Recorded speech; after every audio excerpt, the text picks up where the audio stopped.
Agenda item 6.3. Approve the right-of-way vacation request from the Church of Scientology Flag Service Organization to vacate the southern portion of South Garden Avenue between Court Street and Franklin Street as owned in fee simple by the City of Clearwater and record in Plat Book 5, page 53 of the Public Records of Pinellas County, and pass ordinance 9812-25 on first reading. Good evening, Mayor and Council. I want to take a moment to provide some context ahead of the discussion on this item. Given the complexity and the sensitivity of these negotiations, if you would please allow me to provide some background on the steps that got us here today. Yeah, please. As you may know, the Church of Scientology has been planning for several years to build a large event hall on the property just south of the Flag building. As part of the project approval process, in December, they submitted a vacation right-of-way for a one-block portion of Garden Avenue. The city is required to respond to that vacation request. Upon review by legal, it was determined that by operation of law, the city has title to that parcel.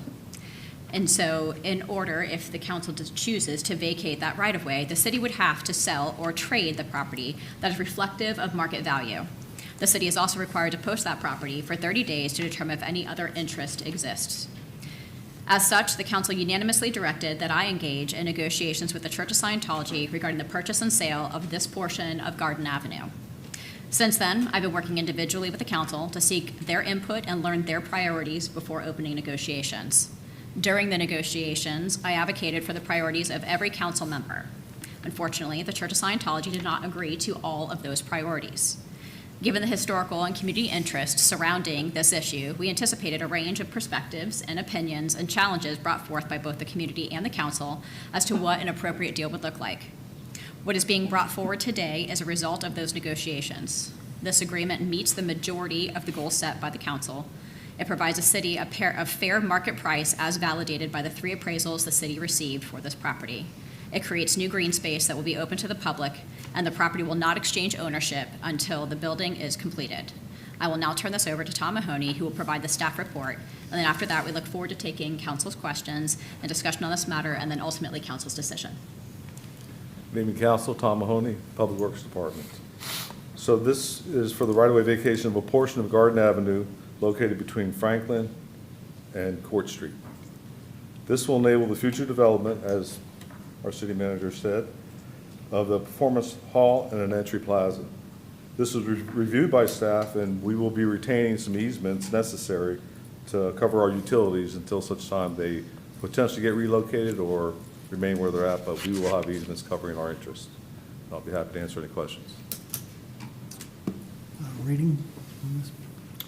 Mayor, I can read that first if you like. Ordinance number 9812-25, an ordinance of the City of Clearwater, Florida, conditionally vacating all of the right-of-way of South Garden Avenue abutting lots 6 through 11, together with that portion abutting the vacated 15-foot alley lying between lots 10 and 11 of Court Square subdivision, as recorded in Plat Book 5, page 53 of the Public Records of Pinellas County, Florida, providing for conditions precedent to said vacation, providing an effective date.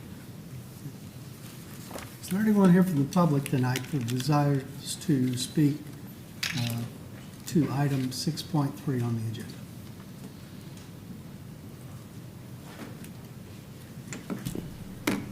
Yeah, please just line up here to the to my right. Yeah, one at a time. Sure. Thank you. I really don't have a lot to add to what long line of people are going to say, but I do appreciate those of you who responded to my concerns by email this last week. But I have to tell you that a couple of the responses sounded like talking points directly from the Church of Scientology. And I just feel like that this is I've lived in this area in Clearwater longer than all of you probably have been alive. And I've seen a dynamic downtown. I've seen cities who went into kind of sleazy situations and have been brought back, but not Clearwater. And there's only one reason why it hasn't come back. You walk up and down the street, all the storefronts are empty. There's nothing here for anybody to come and enjoy. It's really a shame. And I feel like that by doing approving this vacation of this street is just another way to allow Scientologists to keep their stranglehold in our city. What's to stop them from deciding they want part of Cleveland Street because they own everything on either side? What's to stop Osceola from becoming vacated for the right price? And I really hope that you all will consider the future of what Clearwater downtown could be if we can turn this around. So I ask you please not to vote for this vacation. Thanks. Next speaker.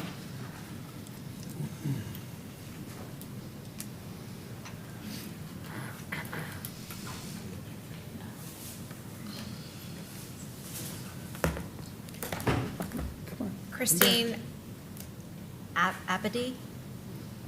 Is she here? No? Oh, maybe, I think she was here for sure. Okay, so, no, he's asking for more time, I'm sorry. Karen Cunningham? Rudy Michaelak?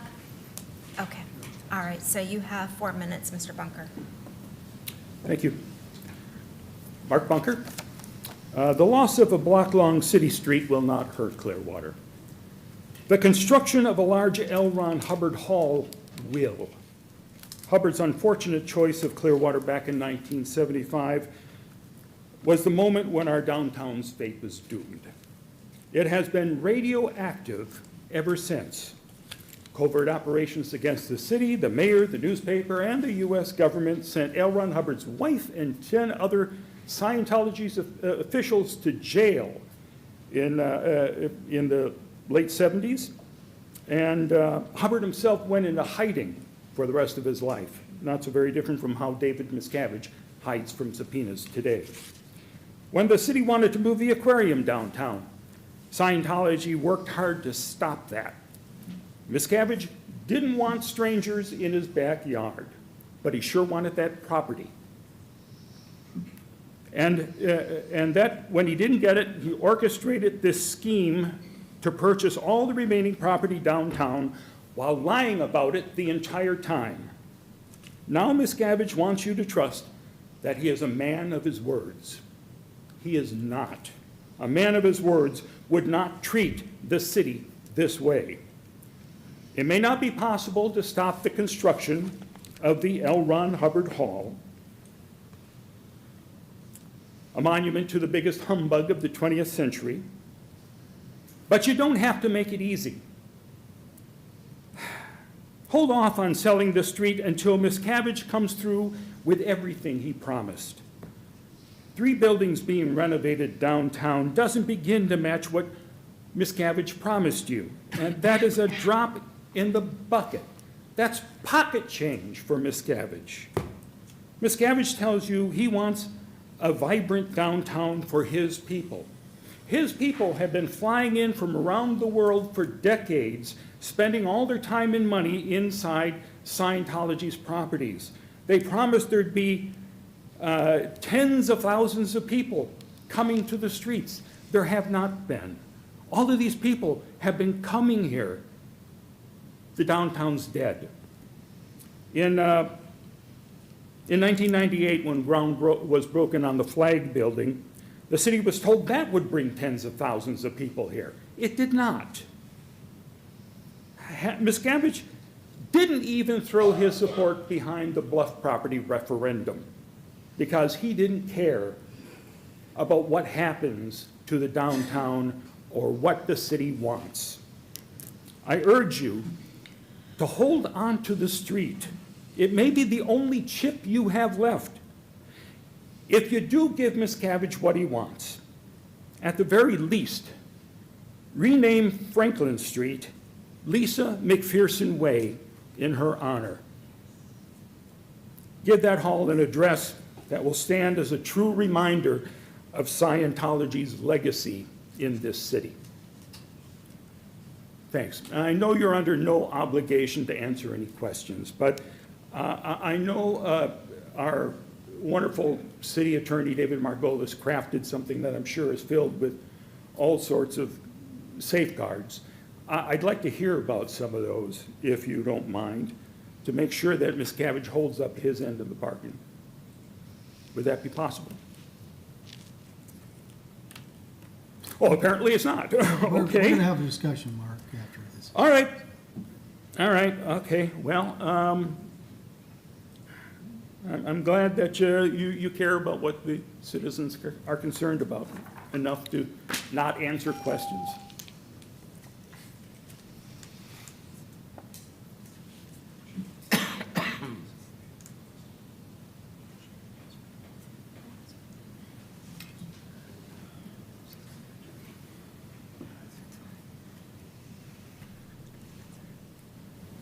Karen Cunningham. I'm going to make this very brief. I'm not going to even go into what I think the merits are or not in this situation, but I just want to say that piecemealing things, negotiating one thing and another thing, it doesn't work. I think we have to make a good package. I hope we're not done with negotiations for the downtown and how to invigorate it, but I think every little piece is gonna count. So I would like to see this not taken up right now. Thank you. Thank you. Next speaker.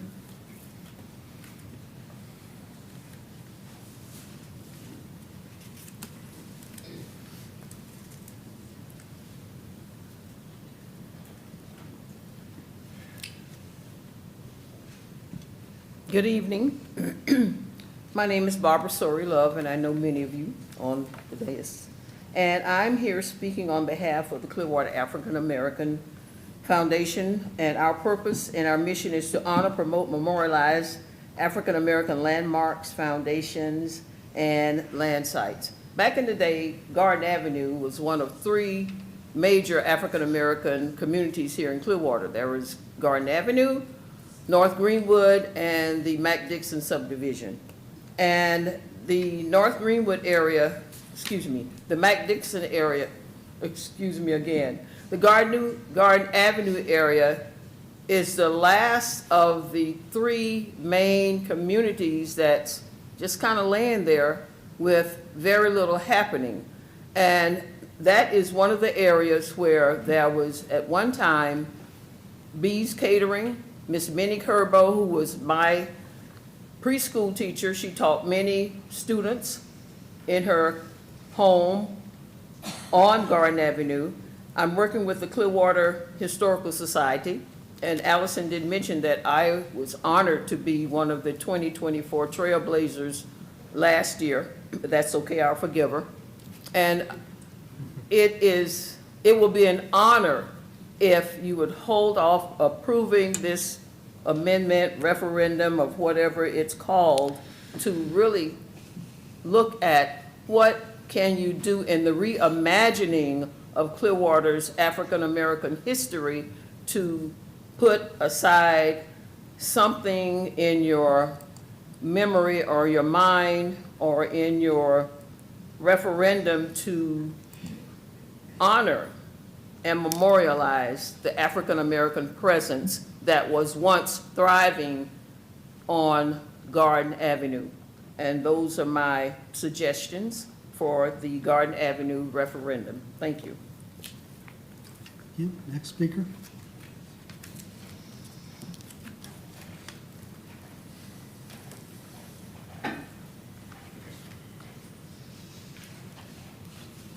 Mike Mastroserio, City of Clearwater. I live in Clearwater. Most of you all know me. I'm going to first read a couple quotations. One is from Mr. Albritton. I think we ought to be talking about this publicly on the dais as a regular talk. Councilmember Dave Albritton responded. The next one was, one of you 4 men. We are at a point where we need to start bringing the public along with us to have these discussions in the sunshine so that we all we're on the same page. And he asked, supposedly we all want the same thing, right? We want a vibrant and alive downtown. So if we want the same thing, where is the disconnect? You figure out which one of you 4 said that. Okay, next thing is, Jennifer's just stated that they are not in agreement with what you want. They don't want to give you everything that you want. So that doesn't mean there should be a deal.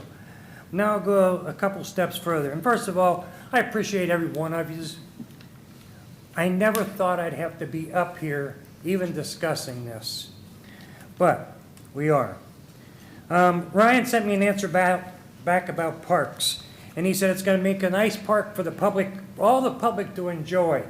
The public's going to look at 21 precepts of L. Ron Hubbard. That's what's going to be in that so-called park.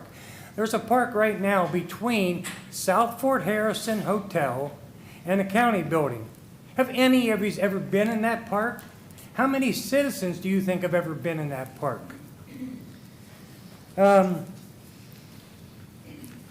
The L.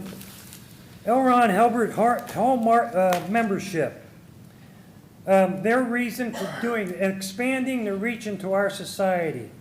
The reason I became a member of the L. Ron Hubbard Hall was I can see my job as a Scientologist to comfort and monitor the insanity of the world at large.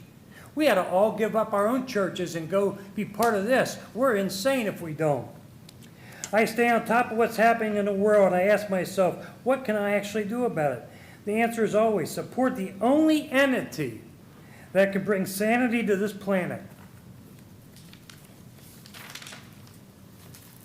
And Scientology came to downtown 1975. It brought a hotel and wrote plans to take over control of the city. That's called Project Normandy. Do your homework. And it was true. And Mark said people did go to jail. And then in speaking, it came sneaking into town, a religion with beliefs and practices alien to the teachings of Jesus that preached in Clearwater Christian churches. So different from the law of the prophets that are taught in city synagogues. The law of God of Israel. Thou shalt not steal.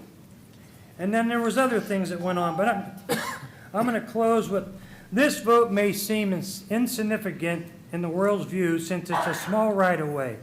This is a defining moment in your elected office. The vote is about principle. Thank you. And I pray for all of you success. Next speaker, please.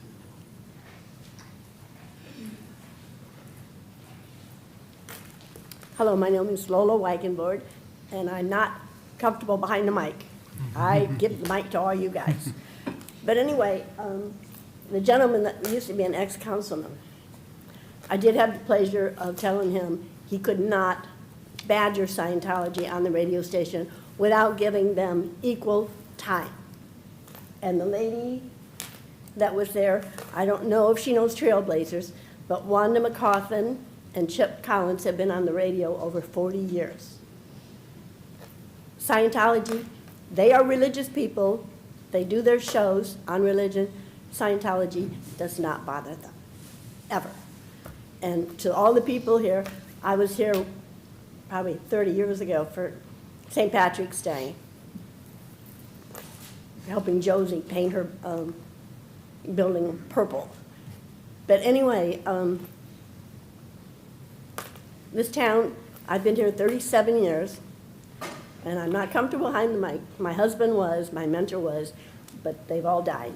So I'm here, and the progress that has been done here with Scientology, if you remember the Fort Harrison, the old gray moss building, everything was awful. It was awful. I hope the people who reject this go to Rome and see that the Vatican is there. Rome flourishes. All the hotels, all the restaurants around there flourish. Clearwater, I wish, would be like Rome. This is for progress. If you've ever been down Garden Street, it goes from nowhere to nowhere. The old Jiffy building used to be there. I used to go there for printing. There is nothing there. Nothing. And if you're trying to take Garden down to get to Clearwater Beach, it doesn't have a light. And if you think one person will let you in, they won't. They won't.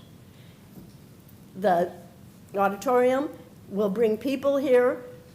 In 2 years, we're not going to have the courts downtown. We're not going to have the Pinellas County buildings downtown. It will be all empty. This will bring tourists from all over, and we need to get downtown back again. And these people will come here for this function, but all people, they eat, they drink, they party, they will do good things for downtown Clearwater. I have been to restaurants, and they have been against Scientology, and I said, Danny, before you say one more thing, I can point to 10 Scientologists here. They support the city. And I just would like you to sign this. Let's all get along and bring prosperity to Clearwater. Thank you. Next speaker.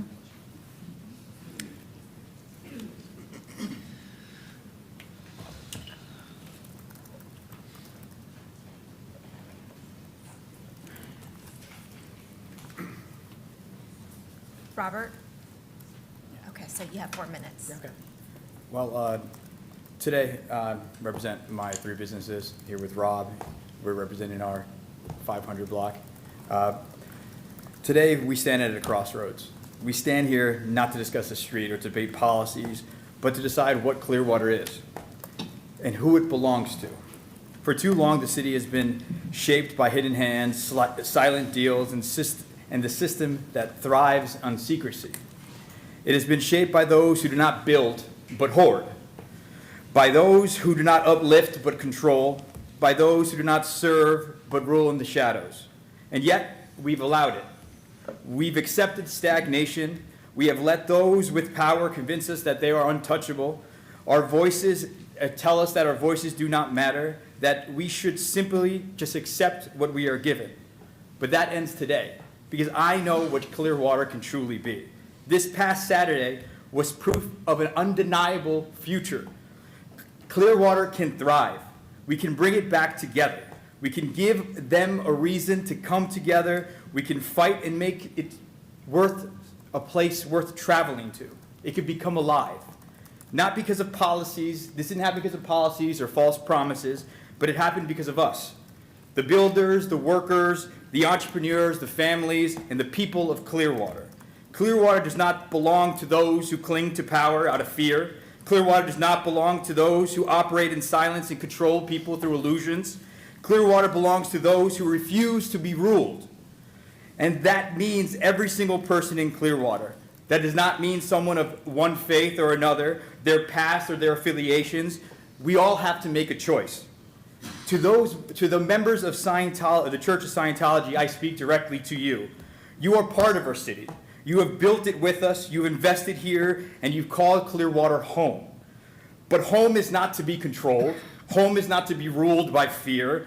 Home is not to be silenced in the corner. So today I invite you, not as enemies, not as an opponent, and not as an opposition, but as a neighbor, to stand with us, to reject secrecy, to reject division, to reject the unseen hand that dictates our futures, If you truly love Clearwater, I say stand with us, the people of Clearwater who want development for downtown, to the city council, to the votes that matter, for I'm just a voice here in silence. You know what I mean. I've sat here in private meetings and meetings with you. Some of you might not like the way I express myself, but believe me, I express the truth. You have used my own work to validate your stagnation, to justify inaction, to convince yourselves that Clearwater somehow has already progressed. But what we have built is proof of its possibility. It's not proof that we should stop fighting or stop growing. Today, we must decide whether we serve the people of Clearwater, the ones who have long held, or the ones who have long held power in their grasp. There is no neutral ground here. You either vote for the people, for unity, for transparency, or you vote to sell what was never yours to give away. Choose carefully, because the truth is, I won't give up. I'm not going to stop. I'm going to build this town the best I could, like I promised you guys that one day. And I think together we can build this town, and that means with everyone. Believe me when I say it's coming, there's a turning point, and we can do this together. But this has to be voted no. Thank you. Next speaker.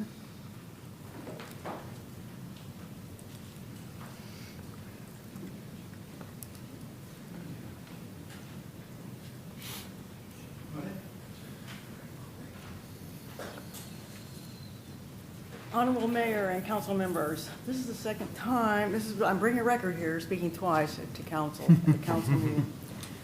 Since I heard about this proposed sale for a garden, South Garden Avenue, I've been thinking about it for the last couple of weeks.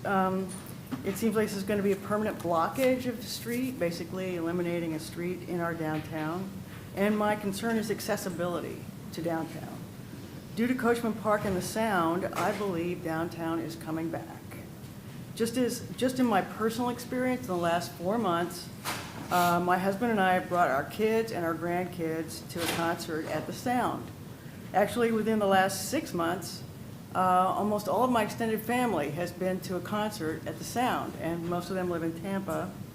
On one occasion, we just brought the grandkids back to play at the playground at Coachman Park because they didn't have enough time the first time.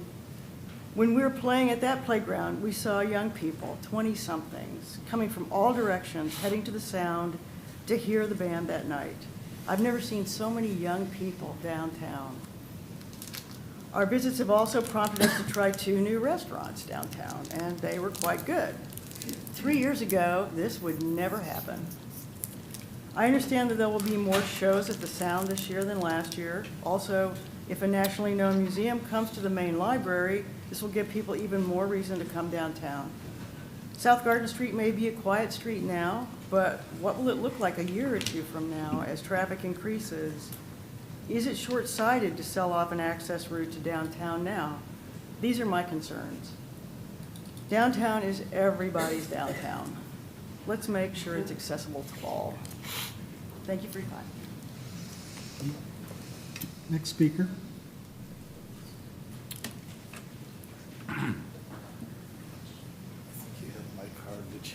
Just state your name. My name is Jim MacArthur. My name is Jim MacArthur. I live here. I'm a real estate investor and developer. I'm familiar with a lot of the things that go on in downtowns in a lot of the cities, not just here, but all over the country. For instance, one of my offices is in downtown St. Pete. And new development in cities is always a good thing. New construction brings jobs. New buildings bring the property taxes and values up. And any time that you've got an opportunity to put something like this on the map that brings people in from all over the world, it's always good for the community and obviously revenue for the businesses.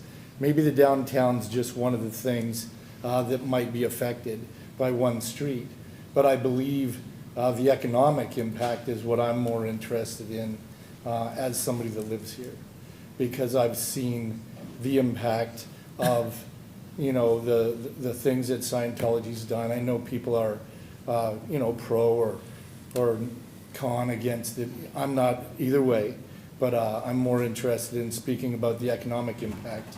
And I don't know that there's anything negative about that. Potentially, my understanding is the building of that hall might be several $100 million just in itself. And all of that there's a trickle-down effect with everybody in the community, right? And interesting enough, the artificial turf comments earlier, the biggest buyer of artificial turf in the world is in downtown Clearwater, sports facilities companies. So the biggest guys in the world on this particular topic are here, and people like the Elron Hall. I'm going to say I think it's a positive thing. I think it's going to bring a lot of money to the city. Downtowns, as a rule, the way things have gone in the past decades, people have moved to the suburbs, and downtown suffered. I remember when St. Petersburg was the same. It was a ghost town. The stores were empty. There was no value there. Now it's a completely different world. I'm involved in real estate and real estate investing, and some of the properties that we have gone up $1 million a year.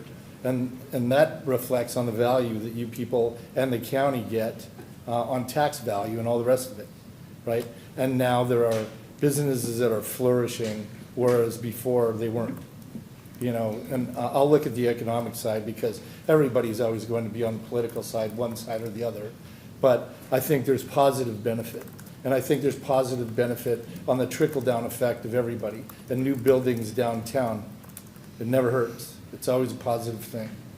And I don't know all the details, but I do know it'll bring eventually probably $1 billion to the community. Thank you. Thank you. Next speaker.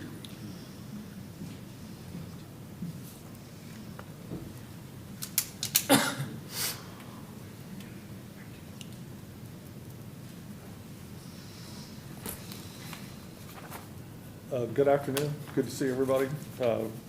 Mayor, I want to tell you how proud I am of you and your team. I've written letters to many of you over the past couple of years. From my viewpoint, what you've done downtown is fantastic. My cardiologist is thrilled to hear that I'm still walking, trying to walk across Lake Park. I've been here a long time. I'm married into the Turner family. That's why I've been here a long time. I'm speaking in support of agenda item 6.3.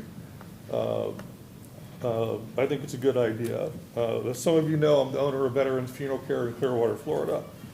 I would like to say, because this is an issue involving the church, you are looking at a Billy Graham Baptist. We are, my family attends Calvary Baptist.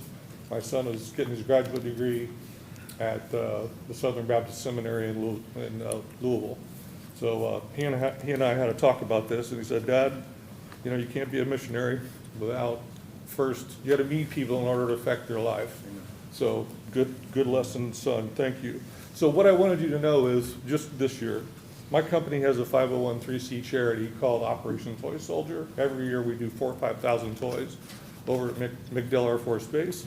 I don't like to talk about it, but I am a DOD contractor, and I do have the contract for Central Command, Special Operations Command, and MacDill Air Force Base. This year, because of the hurricane, we were in big trouble. They're expecting us to show up with our normal. By the way, when we do this this toy drive, we do it anonymously. It really doesn't matter what E2s and E3s think about or know who I am. It simply doesn't matter. So we did, because we got a problem, we put a Facebook post out there saying, hey, we need help, money, donations, whatever we can do, because we're still trying to take care of the military kids in Tampa. Well, the Clearwater community volunteers reached out to me, didn't know who they were, later told me who they were, but donated 1,000+ toys. And because of them and a lot of other people, we got over the hump. And we still did about 4,000 toys. So I'm also a member of the Bay Pines board. I don't want to go on and on with this, but Tampa Bay Veterans Alliance. And you know, for years it should be said, they have done a Purple Heart. The Scientology has done a banquet for our Purple Heart recipients. I'm a paratrooper son. I was raised in an Army family.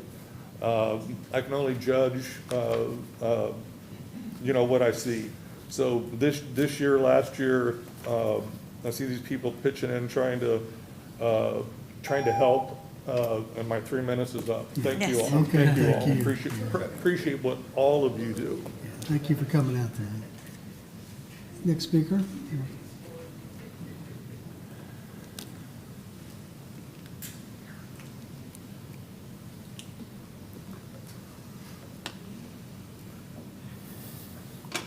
Good evening, Mayor and Commissioners.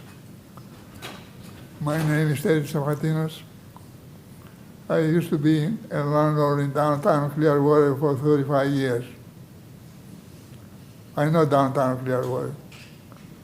I was working very hard to succeed downtown Clearwater. And I suffered many times when the city hall people take wrong decisions against me. And finally I left. And I feel happy, and I feel disappointment, I feel angry, and that's why you don't see me for 10 years to come back on this places. I used to have tenants who were senators, were very nice, were very polite, never give me problems, never I give to them problems. They pay the rent, They respect me a lot, more than anybody. To me, to check the people what kind of religion belongs is shameful, is disgrace. It's not supposed to be done that way. Let's going to say if somebody was Catholic or Protestant or Jews, they're not going to come here to deny them.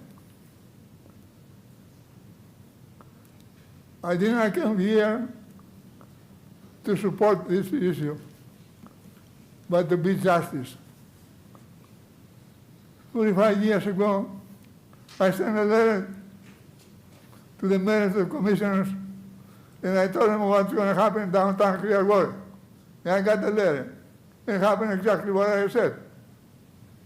When I tried to build up something downtown, it was an issue vacated early. They did so many tricks to reject my project, and they done it. I didn't see lately even one crane downtown to do some work. I saw many buildings they bought for Scientologists, they renovated. And don't forget, Scientologists, there are people too. Don't forget that. Don't discriminate anybody. Give the opportunity to do something downtown. Because what we saw the late years, nothing happens. Don't stop the progress. Thank you. Anyone else here from the public tonight desire to speak to this agenda item?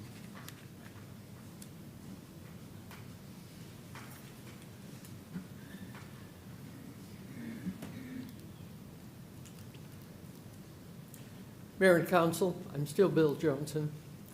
I hadn't intended to speak to this, but I'm really be interested in a little more transparency over some of the things that were desired from this negotiated or this partnership and were declined to be included.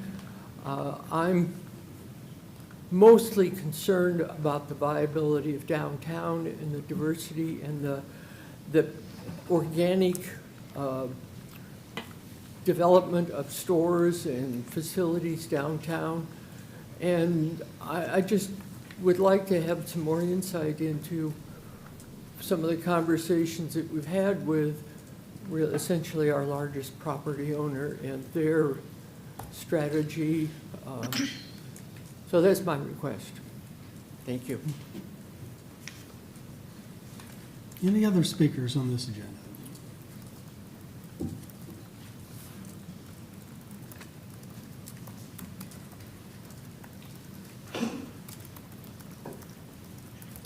I'm Mr. Haluba. There is a person sitting on this dais that used to work for Scientology. And I think that should not go unsaid. It is the unethical and evil personality of Daniel Slaughter.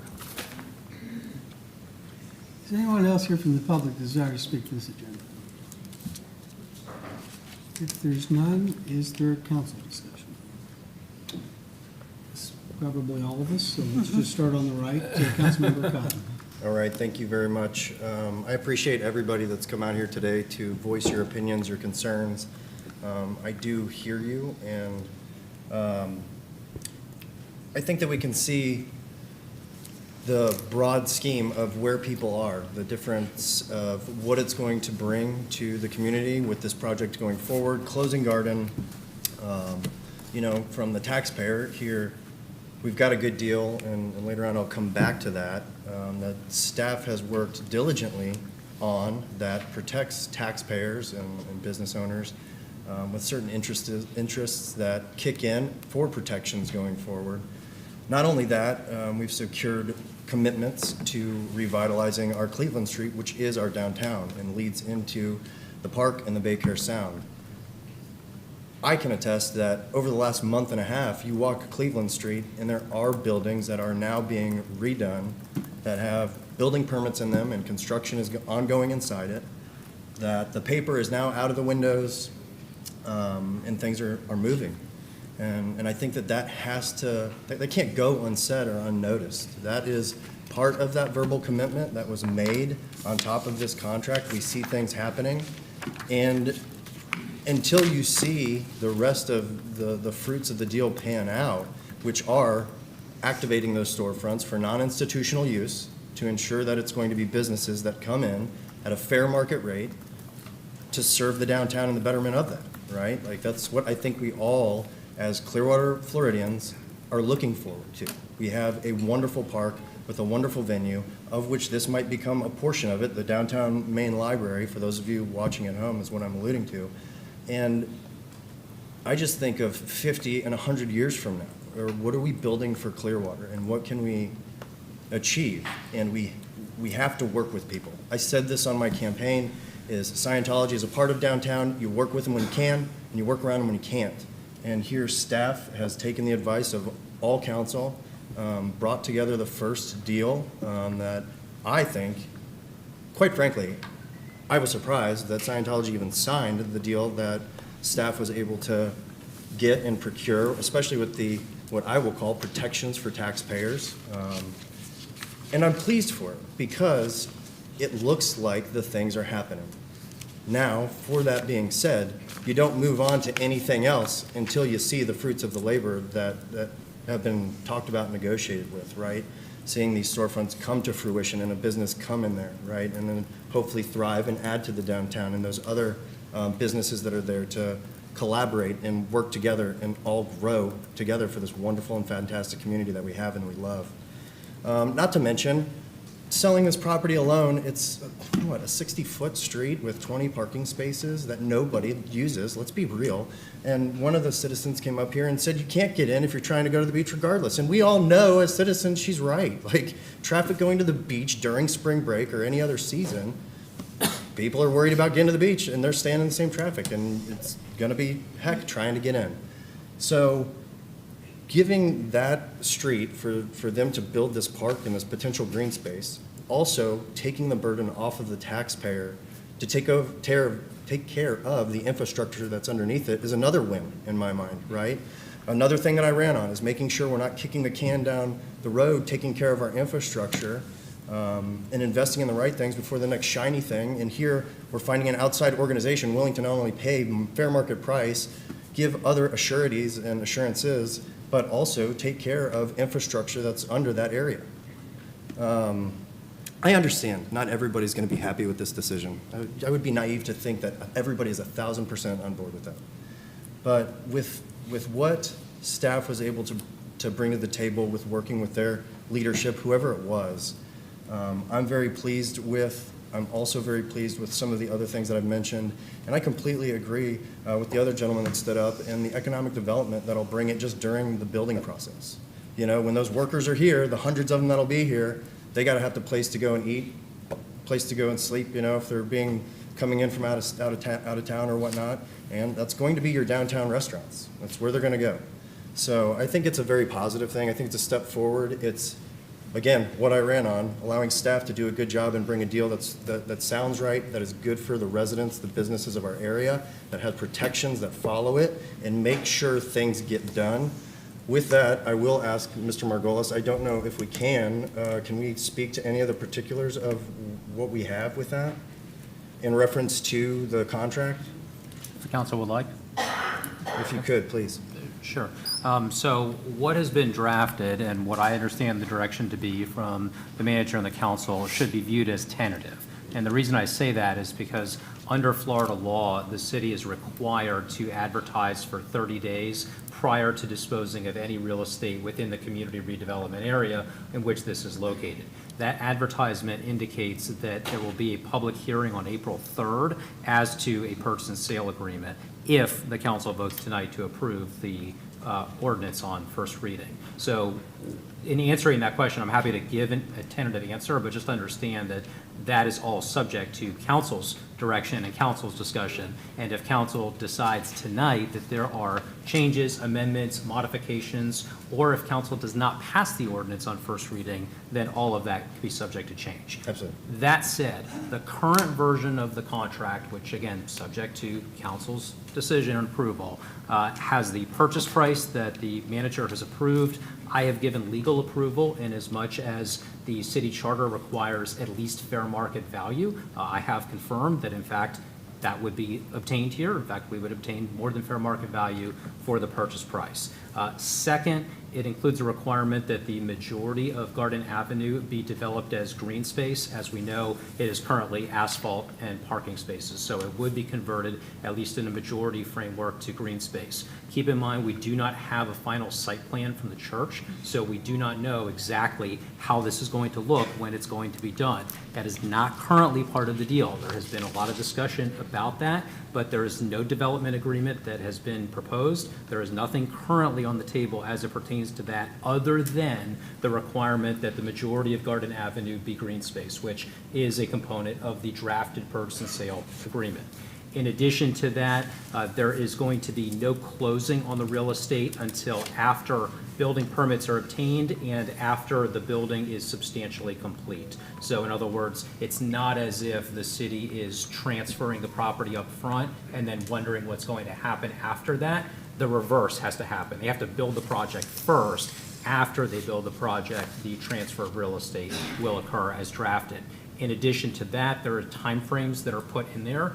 Candidly, this was probably the most challenging aspect, and the reason for that is not because it's hard to draft, but because there are different perspectives among council and even within city government as to whether the underlying project is desirable or not. And so that is challenging from a drafting perspective, because if the project is viewed in a favorable and desirable way, then we want the project done as quickly as possible.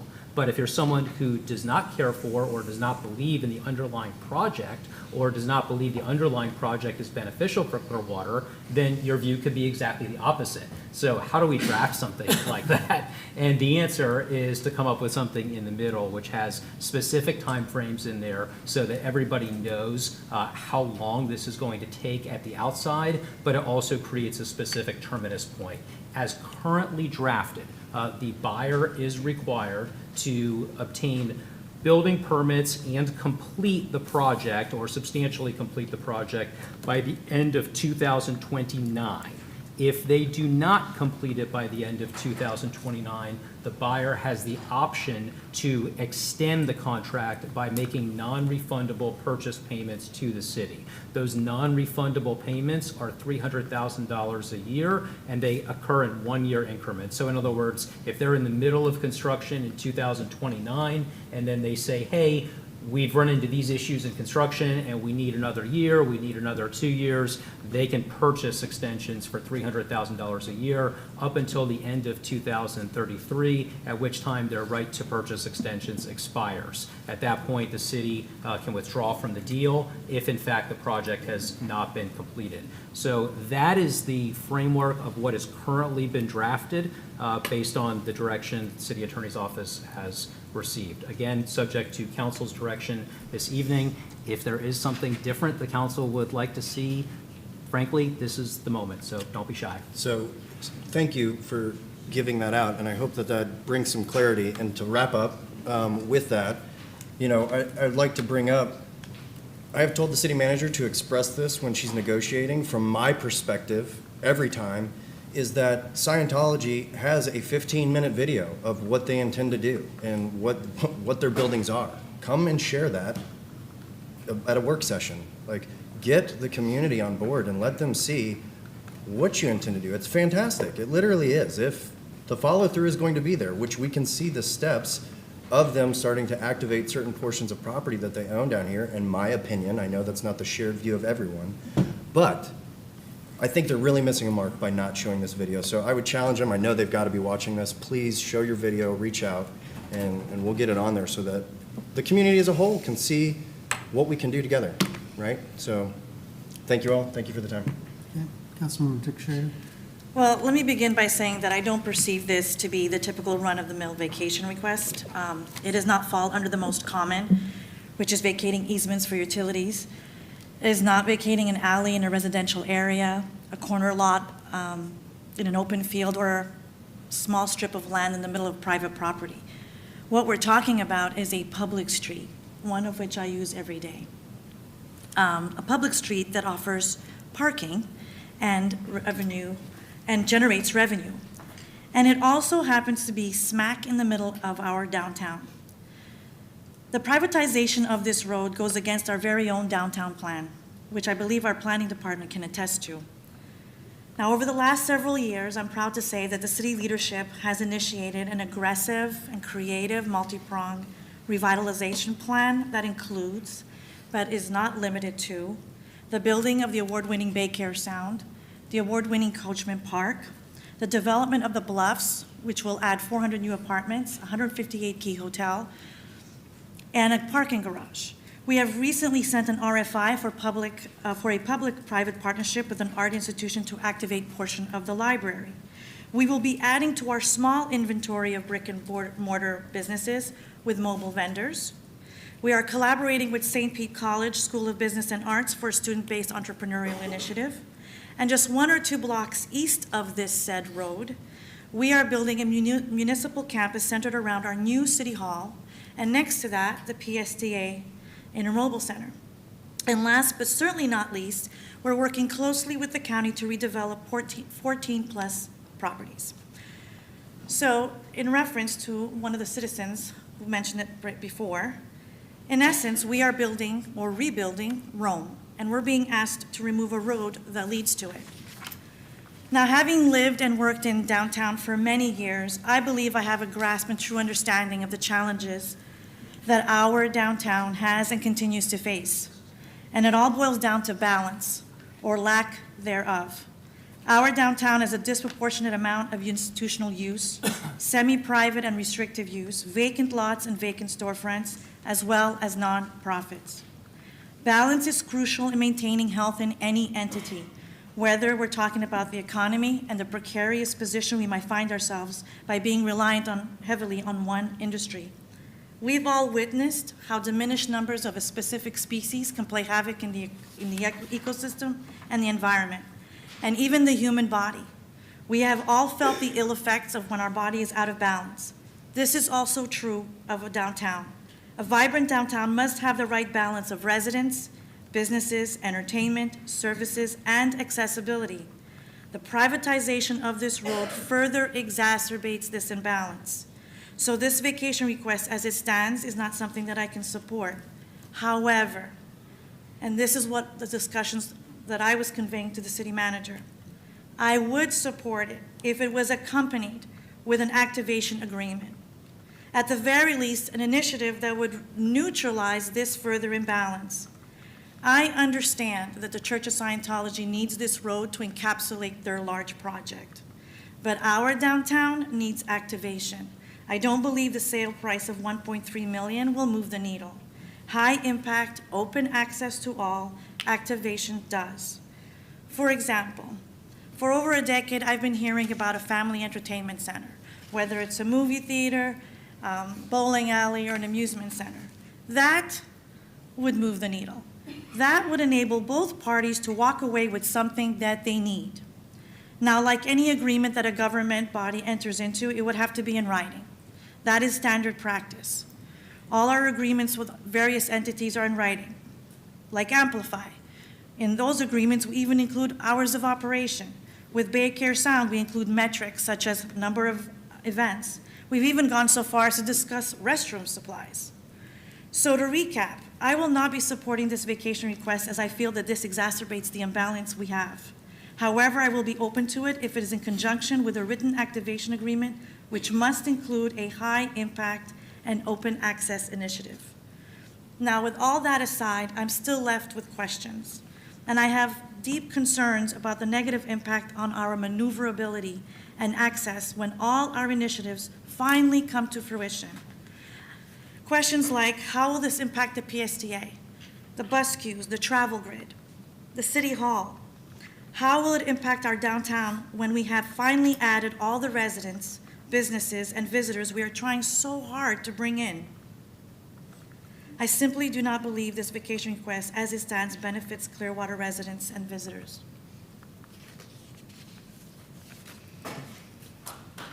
Councilman Marino. Councilman Miller.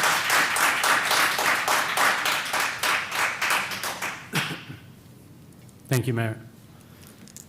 Thank you all for being here. Greatly appreciate both sides giving us their thoughts, their perspectives on an important and a long-standing issue in our community. I understand some of you that showed frustrations. I'm born and raised in Clearwater as well. I share those same frustrations as you do regarding our downtown district and the 50 years plus of stagnation and finger pointing, frankly, from all sides, not to blame anyone. Are we content with stunted growth downtown, our current downtown conditions, or the path that we've traveled as a community to get here? The suggestion to never work with the largest property owner in our downtown district, the Church of Scientology, means that we are content and satisfied with the results that we currently have and live with. I'm not content with where we are. I'm not content with our downtown. And I know that there's many residents that are, some are with us tonight and many that are not content or satisfied with where we are in our downtown district. Our downtown waterfront district truly has the potential to be amazing. So many of us have said that, identified that. We've enjoyed weekends, dinners, concerts. We truly have a blank canvas of a downtown that not many cities can say. We cannot force anybody to develop a barren property.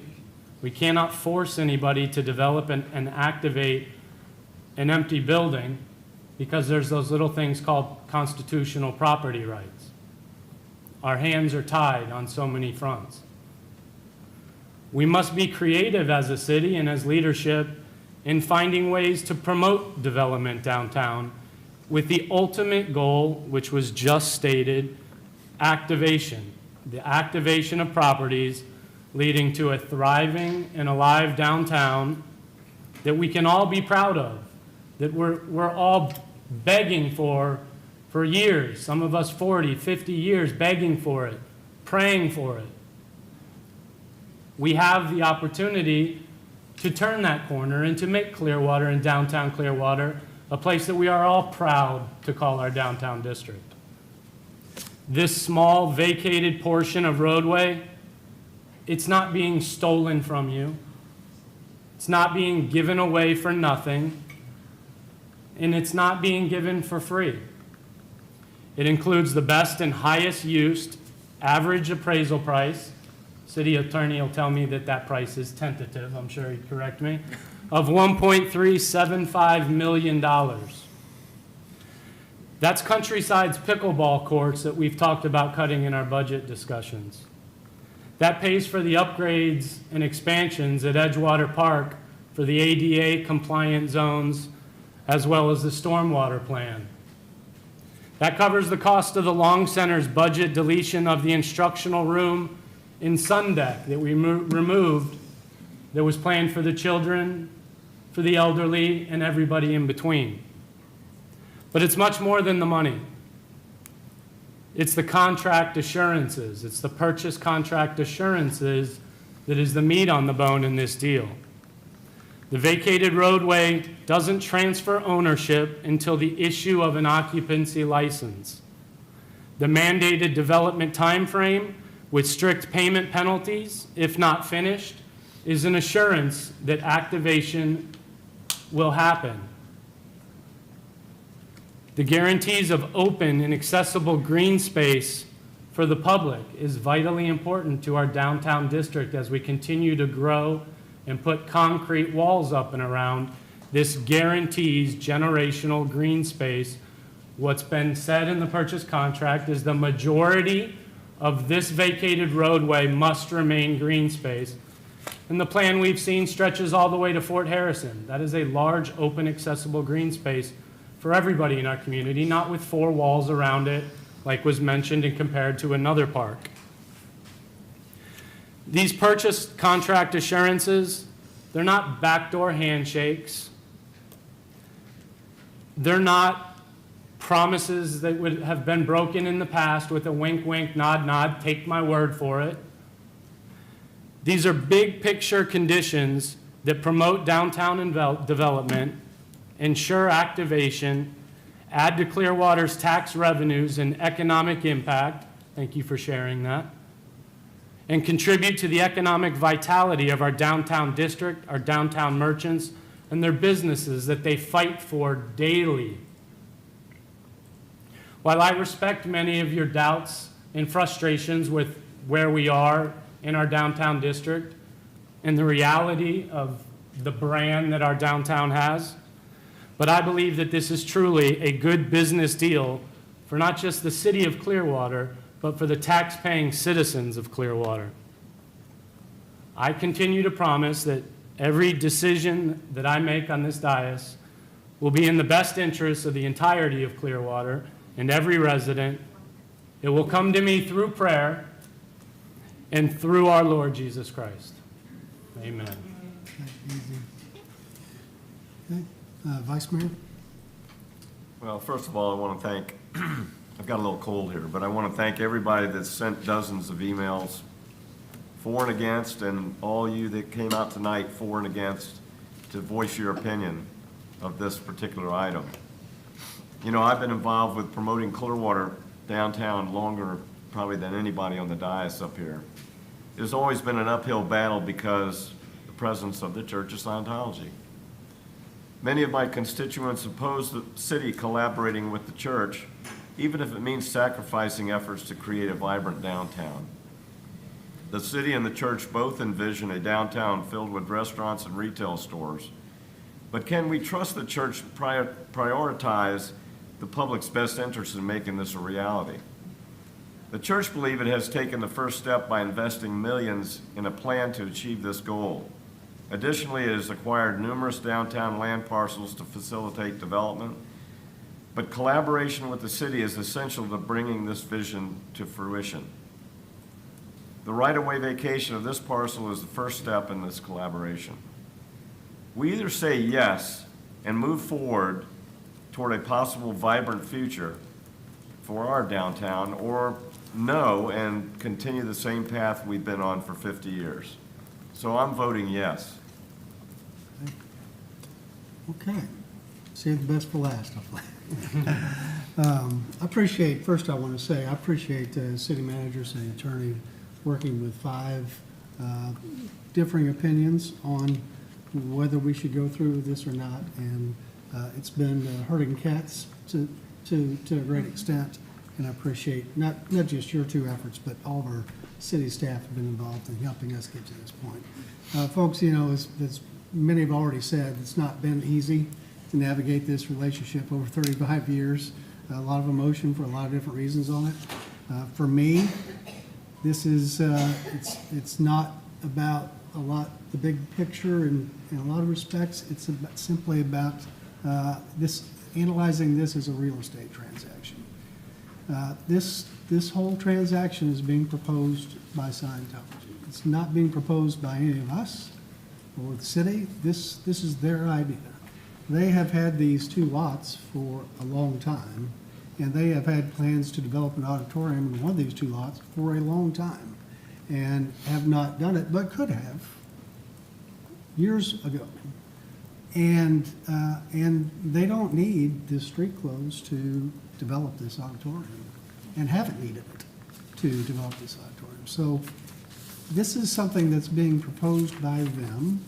I'm not entirely clear on why they want the street closed, why that makes a difference, because as was pointed out, we don't have a site plan to see how they're going to build it out.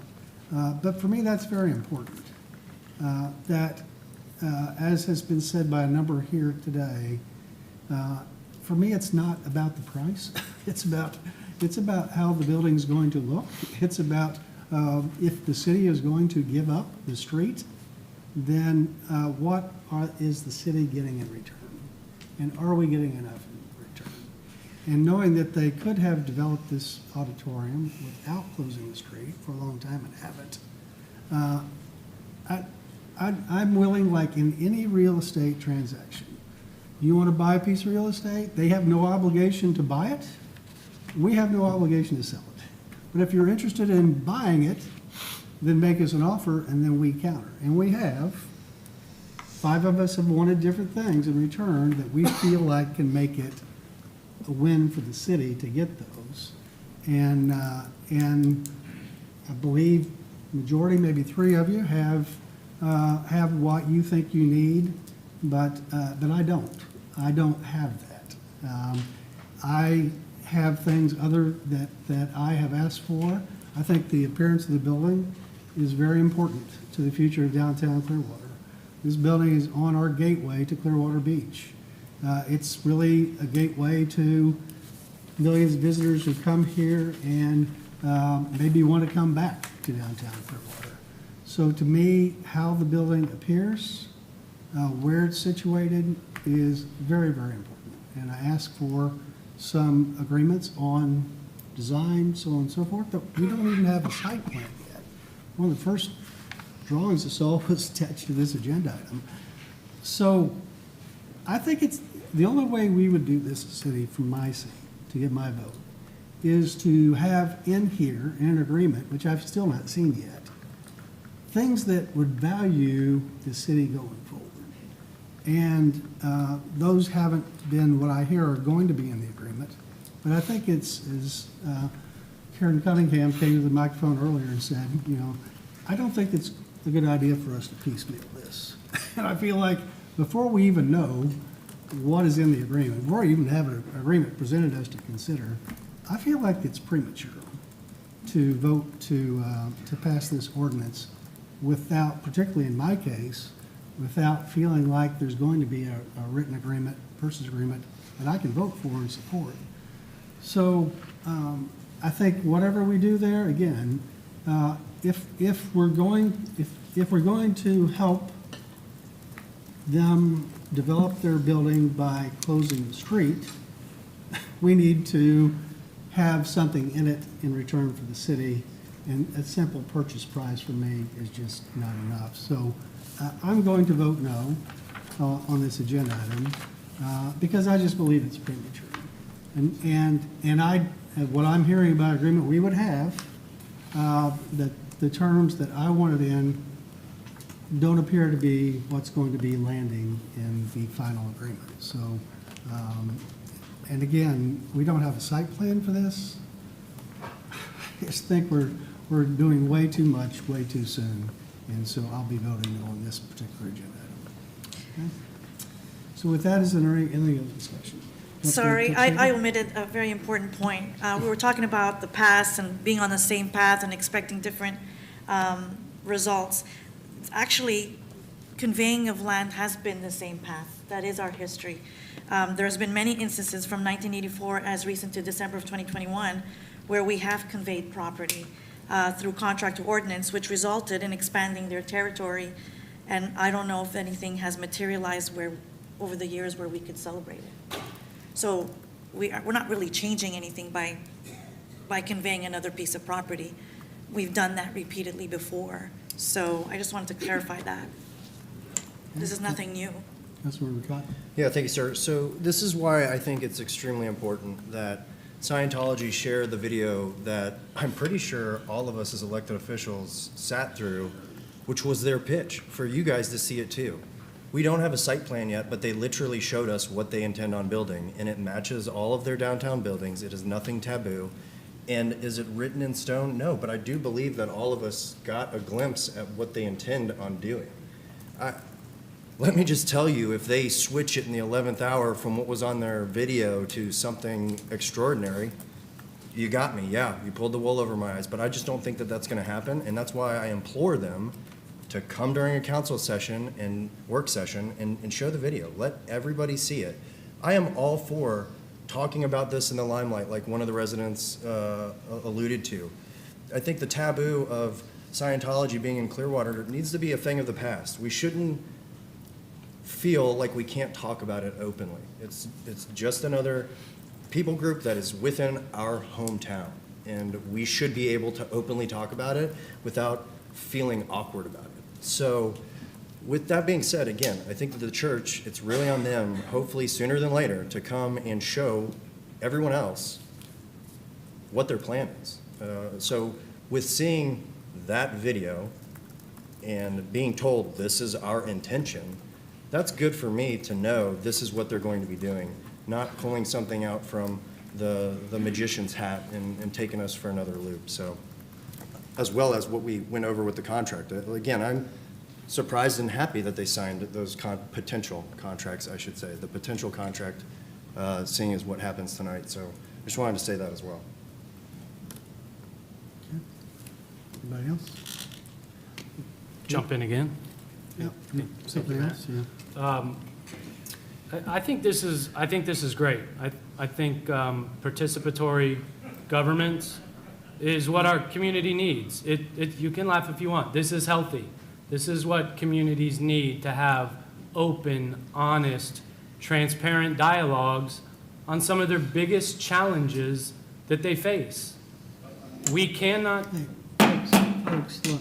Thank you for the respect, Mr. Bunker. It's appreciated. We cannot, as previous might have, hide behind a veil of secrecy and have our backdoor discussions that have gotten us the results that we have. That doesn't work anymore. I've said from the very first week that I was appointed and stepped into office, was elected, that we need to have these open dialogues in the public. We need to bring the public along with these processes if we truly want to change the narrative of our community and our downtown.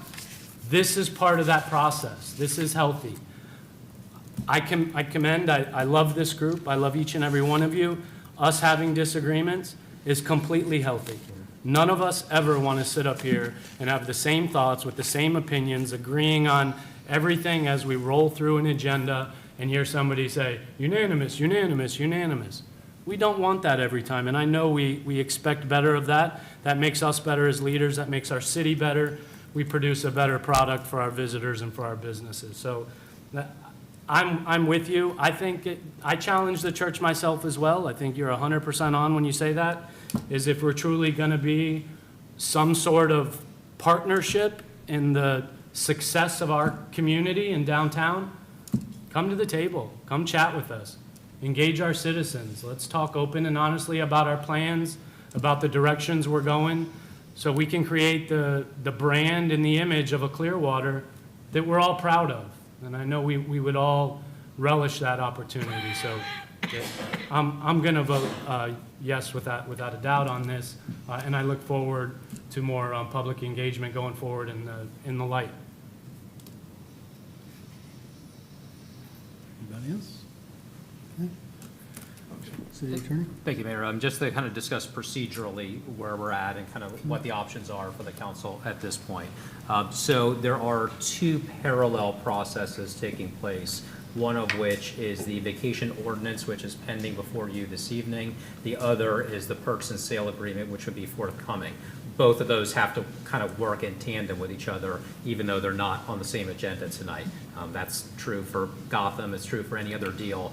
The reason they don't come forward identically at the same time is because they have different advertising requirements. So the 30-day purchase and sale requirement arises under the Community Redevelopment Act. That's why the PSA is not on for tonight's agenda. However, the advertising requirements for the vacation ordinance are a bit different. But both of those will have to go together in the sense that either the council will ultimately vote to approve both a vacation ordinance and its accompanying purchase and sale agreement, or neither, because both of them are conditioned upon each other. So the body of the ordinance says that it will not go into effect unless and until the council approves a purchase and sale agreement. The reverse is also true. As drafted, the purchase and sale agreement says it does not go into effect unless and until the council approves the vacation ordinance. As far as next steps from here, the council has three options, in no particular order. I guess maybe order of simplicity, but other than that, no preferential order. Option number one is to disapprove the ordinance, in which case, if it is disapproved, then I would assume the deal is dead. Option number two is for the council to approve the ordinance on first reading. If you vote to approve the ordinance this evening on first reading, then the ordinance will come back to you on second reading as well as a purchase and sale agreement at the March 31st daytime work session. At that time, if it's still on track, it will advance to the April 3rd council meeting, at which time council will have two agenda items, one of which would be the second reading of this ordinance, and the other would be the accompanying purchase and sale agreement. So, in other words, voting to approve the ordinance tonight would keep that on track for an April 3rd final approval. And the third and final option is to continue this item to the April 3rd meeting. In other words, the council is not required to take action this evening on the first reading of the vacation ordinance. If the council prefers, a motion could be made to defer this action until the April 3rd meeting, which means the council will be voting on April 3rd as to the first reading of this ordinance as well as the purchase and sale agreement. And so that would mean, to the mayor's point, that both items would come together at a single council agenda item, as opposed to council casting a vote tonight for the first reading only of the vacation ordinance. The end outcome of this is going to be the end outcome, but if the timing is a matter of concern for council, you definitely have the option to continue the meeting from tonight if you so choose. So those are your three options: either vote to approve, vote to disapprove, or vote to continue. Do you have anything? Mayor, may I make a motion to approve agenda item 6.3 for the vacation of right-of-way and the purchase and sale agreement? Second. All those in favor? Aye. Opposed? Nay. Nay. So that would be Councilmember Menino, Vice Mayor Albritton, and Councilmember Cotton voting yes, and the mayor and Councilmember Teixeira voting no.